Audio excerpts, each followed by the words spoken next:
جمشید صاحب بالآخر chief justice of Pakistan کا جو ہے تعیناتی ہو گئی. بڑے عرصے سے شور مچ رہا تھا کہ نوٹیفیکیشن کیوں نہیں ہو رہا, آج نوٹیفیکیشن بھی ہو گیا. تو اب آپ کیا سمجھتے ہیں کہ جو یہ نیا طریقہ کار اپنایا گیا ہے, اس سے قوم اور ملک کو کیا فائدہ ہوگا؟ دیکھیے ہم ہر وقت اتنا فائدہ اور نقصان دیکھنا ہے. ہر فائدہ کیا ہوگا, فائدہ ضروری ہے. دیکھیں اگر عوام کو ڈلیور نہ کرے, عوام کو فائدہ نہ ہو, تو پھر اس قانون سازی کا فائدہ کیا ہے بھائی؟ مجھے یہ بتائیں نا بھائی, کیا اس کے فوائد ہو سکتے ہیں جو نیا طریقہ کار تھا؟ دیکھیں قانونی آئینی تقاضے کیا ہیں کہ ایک چیف جسٹس کے بعد دوسرا چیف جسٹس آیا. طریقہ کار چینج ہوا لیکن آ گیا. طریقہ کار چینج ہوا, اس طریقہ کار پہ صرف ایک سیاسی جماعت ایسی ہے تمام پہلی 6-7 بڑی سیاسی جماعتوں میں سے جس نے کہا کہ وہ اس پروسیس میں شریک نہیں ہونا چاہتی اس نئے طریقہ کار کے مطابق.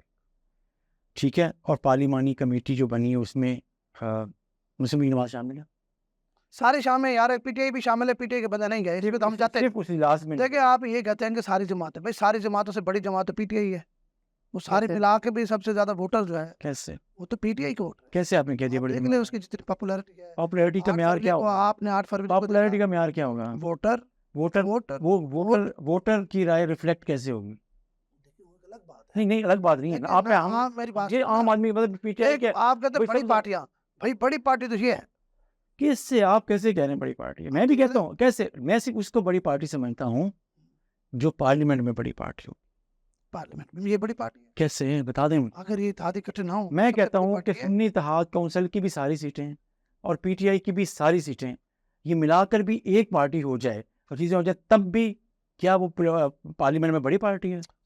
نہیں, اگر آپ الگ الگ پارٹیز دیکھیں, نہیں الگ پیپل پارٹی کو دیکھیں, نون لیگ کو دیکھیں, جے یو آئی کو دیکھیں, تو ان میں تو سب سے بڑی جماعت تو پی ٹی آئی ہے بھائی سیاست پارلیمنٹ میں. آپ مجھے یہ بتائیں کیا وہ اس کے پاس سادہ اختیار ہے حکومت بنانے کی؟ جمشید صاحب ہم اس پیاس میں نہیں جاتے. مجھے یہ صرف بتائیں آپ, یہ میرا مقصد یہ ہے کہ یہ صرف نہ ہونا, یہ حکومت خود کو سپیریئر مطلب ثابت کرنے کے لیے یہ قانون سازی کرے اور اس کا قوم, ملک اور عوام کو فائدہ نہ ہو, یہ اس پر روشنی ڈالیں. یار دیکھیں حکومت کا ایشو نہیں ہے, یہ پارلیمنٹ نے چیف جسٹس کی تقرری آئینی طور پہ کی ہے. بھائی میں آپ کی بات مان لیا کہ آپ نے اس کو آئینی طور پر یہ طریقہ کار اپنا نام بنایا, اس کی آخر نوبت کیوں آئی؟ اگر اس میں کوئی پہلے والا جو سسٹم تھا اس میں کوئی ظاہری بات خرابی ہوگی نا, میں یہ کہتا ہوں اگر اس میں خرابی تھی تو بہتری کیا ہوگی؟ بہتری یہ ہوگی, یہ پہلی دفعہ پاکستان کی سیاسی تاریخ میں اور پاکستان کی پہلی دفعہ 1973 کے آئین کے بعد پارلیمنٹ نے پارلیمنٹ کی کمیٹی نے, جس میں تمام پارلیمنٹ کے اندر موجود جن لوگوں کو عوام نے مینڈیٹ دیا ہے, جو طریقہ کار بنایا گیا ہے آئینی ترامیم کے مطابق, اس کے تحت ان لوگوں نے اس کو پہلے 3 ناموں کو دیکھا ہے. ان میں سینیارٹی کو بھی مد نظر رکھا گیا ہے اور کارکردگی کو بھی مد نظر رکھا گیا ہے. اس کے بعد 3 میں سے ایک نام انہوں نے ریکمینڈ کر دیا ٹو پرائم منسٹر, اسپیکر نے وہ نام بھجوا دیا پریزیڈنٹ کو. پریزیڈنٹ نے پہلی بار پارلیمانی کمیٹی نے چیف جسٹس کی نامزدگی کی سفارش کی ہے. سر میں کہتا ہوں آپ یہ کہنا چاہ رہے ہیں کہ پارلیمان نے خود کو سپریم جو ہے وہ ثابت کر دیا پہلی بار, ایسے یہ کہہ رہے ہیں؟ بس اچھا, میں یہ کہتا ہوں جو سپریم اس نے ثابت کر دیا ہے, تو وہ جو جمہوریت کی بات ہے, جو جمہور کی آواز ہے پارلیمنٹ, تو وہ اس جمہور کی آواز ہے نا پارلیمنٹ, اس نے خود کو سپریم ثابت کر دیا. اب اس کا جمہور کو کیا فائدہ ہوگا؟ سب سے یہ میرا سوال یہ ہے. دیکھیں جمہور کو فائدہ یہیں سے پہلے عام آدمی کو کس چیز پہ یقین ہونا چاہیے کہ ریاست میرے ساتھ کھڑی ہے, مجھے انصاف دے گی, ٹھیک ہے, قانون مجھے تحفظ دے گی, ٹھیک ہے, اور وہ کس کے ذریعے دے گی؟ قانون اور انصاف عدالتوں کے ذریعے. اگر عدالت میں نان کنٹروورشل کمپیٹنٹ اور جو پروسیس ہے دا بیسٹ اویلیبل جج, جو طریقہ کار صاحب اس سے نکل آئے سر, میں کہتا ہوں ہو گیا طریقہ کار.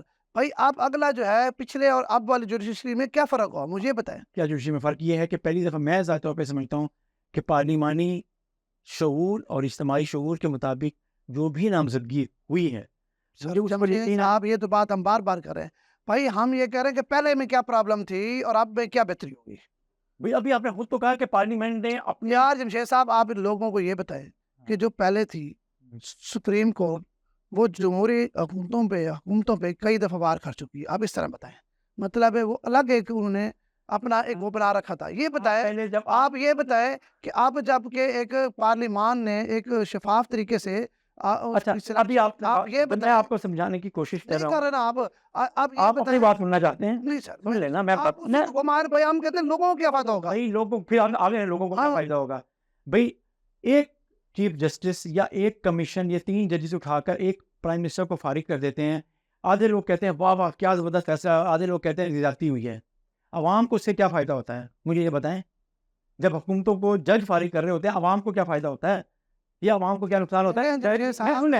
سن لینا, میں صرف یہ کہہ رہا ہوں کہ ان کا تعلق, ان ساری چیزوں کا تعلق انڈائریکٹلی بہرحال جو یقین ہونا چاہیے ہمیں قانون اور انصاف پہ ہونا چاہیے, چاہے وہ سپریم کورٹ کا ہے یا ایک سول جج ہے. ہمیں اس انصاف اور قانون پہ یقین ہونا چاہیے کہ ریاست ان کو لک آفٹر کرنے کو, ہمیں لک آفٹر کرنے کو تیار ہے. سب سے پہلی بات عوام کو فائدہ یہ ہوگا کہ ایک تو نکل گئی بات کہ جی اب چیف جسٹس جو غیر یقینی صورتحال ایک پولیٹیکل پارٹی نے بنائی ہوئی تھی, اس کے بعد یہ ہوگا کہ اب پاکستان میں ایک چیف جسٹس آ گئے ہیں, ان سے یقین کیا جا سکتا ہے کہ وہ پاکستان میں آئین قانون کی ایسی چیزیں کریں گے جس کے تحت عام آدمی کو یہ یقین ریاست پر, حکومت پر بڑھ جائے گا کہ وہ اس کے ساتھ انصاف ہو رہا ہے, چاہے وہ معاشی انصاف ہے, چاہے وہ سماجی انصاف ہے, چاہے وہ سیاسی طور پر جو چیزیں وہ اس کے ساتھ ہے. اور کیا جمشید صاحب آپ مجھے ایک منٹ دیں.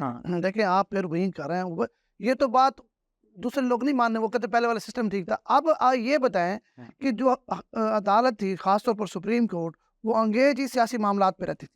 پبلک کو جو ایشوز تھے اس پر اس کا کوئی دھیان ہی نہیں تھا. ٹھیک ہے, اب انہوں نے جو بینچ بنا دیا ہے جو آئینی معاملات ہیں وہ دیکھے گا. ٹھیک ہے, یہ بتائیں ہمارے لوگوں کو تاکہ لوگوں کو پتہ لگے. جگہ آپ نے تو پھر وہی بھام رکھا کہ یہ ایسے ہوگا ایسے ہوگا, یہ تو وہ پہلے کہہ رہے ہیں کہ ایسے ہو رہا ہے. بھائی اب جو سنیں, اب جو الگ ایک انہوں نے وہ بنا دیا بینچ, وہ ان کے معاملات دیکھے گا جن کے لیے رات کو عدالتیں کھلتی تھیں. عوام کے لیے پہلے کبھی رات کو عدالت نہیں کھولی, ذہن میں رکھیں. بات یہ کرنے والی ہے, بات سمجھانے والی یہ ہے کہ عام آدمی کے لیے کبھی رات کو عدالت نہیں کھلی. جو اس ملک کی اشرافیہ ہے یا مخصوص ایک طبقہ ہے اس کے لیے رات کو عدالتیں کھلتی تھیں, چاہے کوئی بھی پارٹی تھی. میں کسی ایک پارٹی کی بات نہیں کر رہا, سب سیاسی جماعتوں کے جو پرسنل ایشوز تھے ان کے لیے عدالتیں کھلتی تھیں. عام آدمی کے لیے کبھی عدالت رات کو نہیں کھلی. اب یہ توقع کی جا سکتی ہے کہ ان کے لیے انہوں نے الگ قانون سازی کر کے ایک بینچ بنا دیا ہے تاکہ وہ جانے اور اشرافیہ جانے. ایسے ہی ہے, اب سپریم کورٹ کو عام شہری کے جو کیسز ہیں سننے کا وقت ملے گا. ایسے ہی ہے جی, آپ جو بات کر رہے ہیں ایسے ہی ہے, لیکن اس طرح کی چیزیں ہمیں بتائیں تاکہ لوگوں جو اس وقت ابھی تک بھی لوگوں کو ابہام ہے کہ یار یہ کیا کر دیا ہے, اپنی مرضی کی انہوں نے ججز لگا دیے. تو میں یہ کہتا ہوں لوگوں کو یہ بتائیں. لیکن اس کا تعلق جب ایک کام ہو گیا اس کے بعد کیا ہوگا. ابھی جب میں اس پہ آ رہا ہوں کہ چیف جسٹس کا یہ کام ہے کہ وہ عدالتی جو اصلاحات ہیں انہیں وہ اپنے اس نظام میں جوڈیشری میں جوڈیشل کمیشن کے ذریعے, سپریم جوڈیشل کونسل کے ذریعے وہ ایسی کون سی چیزیں کر سکتے ہیں جس کے تحت عام آدمی کا انصاف اور قانون پہ یقین اور بڑھے. انہیں فوری انصاف کے لیے جو کوششیں کرنی ہیں اور فوری انصاف لوگوں کو کیسے مل سکتا ہے اور یقینی بنایا جا سکتا ہے, یہ بتائیں کہ آخر عوام کیا ہوگا, آگے فائدہ کیا ہوگا. دیکھیں یہ بڑھ گیا. اچھا ابھی یہ چیزیں طے ہونا باقی ہیں افتخار صاحب کہ ابھی آئینی جو بینچز ہیں وہ بننے ہیں. جو بینچ بنیں گے ان میں کتنے کیسز جاتے ہیں اور جائیں گے, اور ان کے پھر وہ جو بینچز ہیں آئینی بینچز ہیں وہ جو آئینی معاملات دیکھیں گے وہ کتنے وہ کس طریقے سے عام جو باقی کیسز ہیں وہ کتنے الگ ہوں گے اور کتنے چیزیں ہوں گی. ایک پروپیگنڈا یہ ہے کہ یہ آئینی کیسز کی تعداد تو جناب صرف 200 سے بھی کم ہے جبکہ باقی تو 65,000 کیسز پڑے ہوئے ہیں. تو کیا وہ جو آئینی بینچز ہیں وہ واقعی ایسا ہے؟ لیکن نہیں, اس سے زیادہ بڑی تعداد ڈائریکٹلی آئینی بینچز میں جائے گی اور وہ صرف ادھر چلے جائیں گے جو حکومت سے معاملات ہیں. آئینی ایشوز جو ڈسکس ہوتے ہیں وہ ٹائم ضائع کرتے ہیں. 17 ججز, یہ 15 سپریم کورٹ کے ججز 3 دن ایک کیس سن رہے ہیں. یاد ہوگا آپ کو اس پچھلے 1 سال میں کتنی دفعہ ایسا ہوا. ٹھیک بات ہے آپ کی, ٹھیک ہے, فل کورٹ بینچ کتنی دفعہ بنے. میرا کنسرن اور ہے صاحب, میں کہتا ہوں کہ پوری عدلیہ نیچے سے اوپر تک ریفارمز ہونا چاہیے. کوئی بندہ کھڑا ہوتا ہے کسی سرکاری جگہ کا جا کے اسٹے لے لیتا ہے, وہ گورنمنٹ کام کرنا چاہتی ہے, ڈسٹرکٹ انتظامیہ کام کرنا چاہتی ہے, کورٹ اس پہ اسٹے دے دیتی ہے. فنڈز موجود ہوتے ہیں لیکن انتظامیہ بے بس ہوتی ہے کہ عدالت اسٹے آ گئی وہ کام نہیں کر سکتی.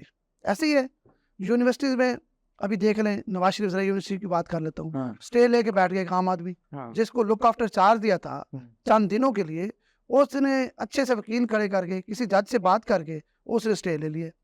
اس کی مدت 2 مہینے تھی یا 3 ماہ تھی، وہ اب 2 سال ہو گئے ہیں. ٹھیک ہے، اس طرح مطلب ہے 10 سال لوگ اسٹے پہ بیٹھے ہوئے ہیں. میں یہ کہتا ہوں کہ عدلیہ اپنا مطلب ہے اعتماد بحال کرنے کے لیے ایسے فیصلے کرے. دیکھیں یہ اوپر کے معاملات میں عام آدمی کو کوئی فرق نہیں پڑتا، ٹھیک ہے، وہ جانے ان کا کام جانے، لیکن جو نیچے ہم دیکھ رہے ہیں اوپر کے معاملات اوپر عوام کو تو وہ کر گیا. آپ دیکھیں نیچے سے لے کے اوپر تک بعد اعتمادی کے سوا کچھ نہیں ہے، ذہن میں رکھیں. یہ اب قانون سازی کیا ہے، پارلیمان نے اپنے آپ کو سپریم ثابت کیا ہے، یہ ہوا وہ ہوا، سب کچھ ٹھیک ہے، لیکن عام آدمی اس کو اس وقت قبول کرے گا جب اس کے اثرات اس تک پہنچیں گے. ٹھیک ہے، اب عام ایک سول جج کھڑا ہوتا ہے، وہ کسی بھی چیز کا اسٹے دے دیتا ہے. گھر آپ کا ہے، بیٹھا میں ہوں، پتہ جج کو کہ مالک کون ہے، تو اسٹے مل جاتا ہے. تو اس سے جو عام شہری کے مسائل ہیں وہ گمبھیر سے گمبھیر تر ہوتے جا رہے ہیں، اور اس کی ایک وجہ صرف اور صرف ہماری عدالتی نظام ہے. اس میں نہ انتظامیہ کا کوئی قصور ہے، نہ پولیس کا قصور ہے.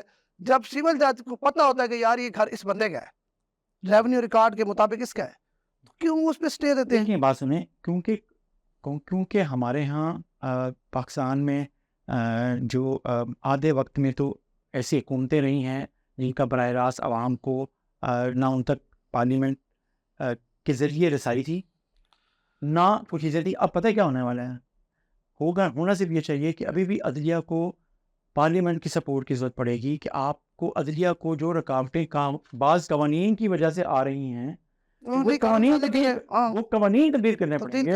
تو وہ اس پر یہاں پہ اعلیٰ عدلیہ کو سپریم جوڈیشل کونسل ہو یا جوڈیشل کمیشن ہو یا خود عدلیہ کی فیصلے ہوں، اس کی روشنی میں بہت سے ایسے قوانین جن کی وجہ سے عام آدمی کو ریلیف نہیں مل رہا، ان قوانین کو بھی امینڈ کرنے کی ضرورت ہے، ان کو ٹھیک کرنے کی ضرورت ہے، اپڈیٹ کرنے کی ضرورت ہے. تو یہ مل کے ہی پارلیمنٹ کو اور جوڈیشری کو یہ کام کرنا ہے. چلیں جمشید صاحب، آخر میں صرف میں ایک بات کروں گا، یہ جس طرح بھی ہوا ہے اس سے عام آدمی کو کوئی فرق نہیں ہے. عام آدمی کو اگر عدالت ریلیف دے کے اپنے اعتماد بحال کرا سکتی ہے تو عدلیہ کی کامیابی ہے. باقی طریقہ کار کوئی ہو، اس سے عام شہری کو کوئی فرق نہیں پڑتا. آپ کی بالکل صحیح ہے.